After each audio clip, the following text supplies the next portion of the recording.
Hi folks. You'll be glad to know I'm not playing guitar tonight, so this is what they say. This is one what I wrote. It's called Shades of Blue and it's sort of semi-autobiographical. They gave me my first pro gig in 1962, 7 and 6 for playing bass in a band called Shades of Blue. Their drummer was my cousin who I'd known from way back when. He thrust the bass into my hands and we played till 10:30. He introduced me to the boys as they packed up all the gear. Alan on drums, Terry on rhythm, John on keys and Bobby. He was just drinking beer.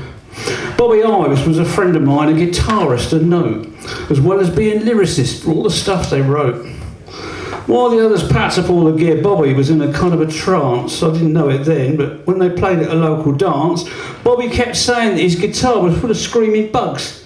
And that was the first time I'd met anyone on drugs.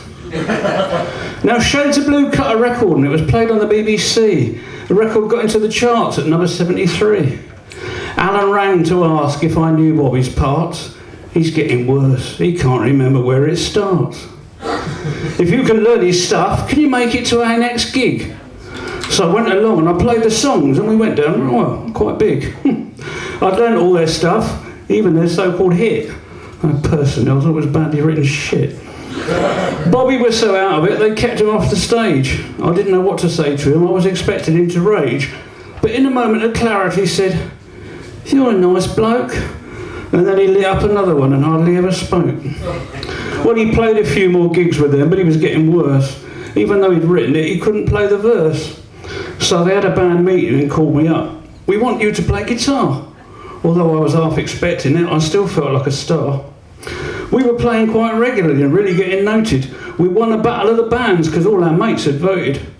We went on to win the next stage too, and it gave us quite a rise. We played on the local radio as part of our prize. I found out from the DJ that Bobby had died. It was such a sudden shock, I just sat down and cried. No time for tears, the red light's on, get ready to play. Ladies and gentlemen, it's Shades of Blue with their hit record, Lovely Day. It's a good job it was radio and not the local TV. I played and sang through tears I couldn't see, singing his words with tears on my face, knowing that I'd just taken his place.